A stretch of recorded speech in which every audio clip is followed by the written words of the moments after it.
tayo sa isa sa pinakaunang cafe resto sa Marilake, Cafe Catarina. Yan ang Marquesem. Mamaya magpapatigil tayo dyan.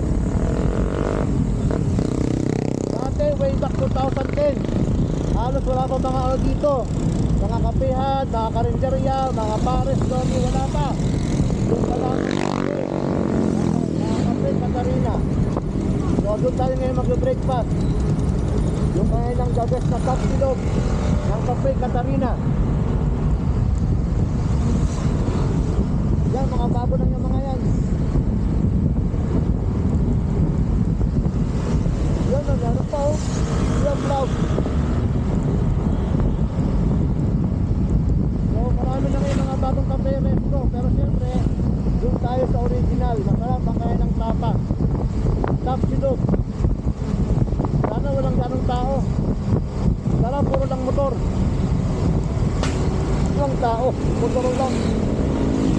Yan, nakapagtok tayo dyan. Natigilan.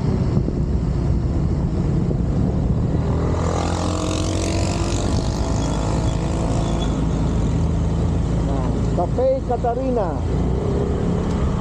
Woohoo!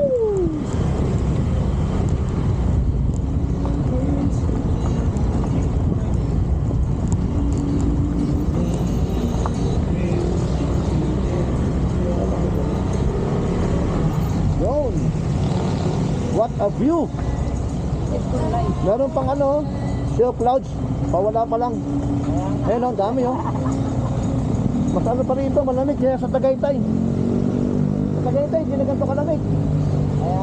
Dito malamig pa rito.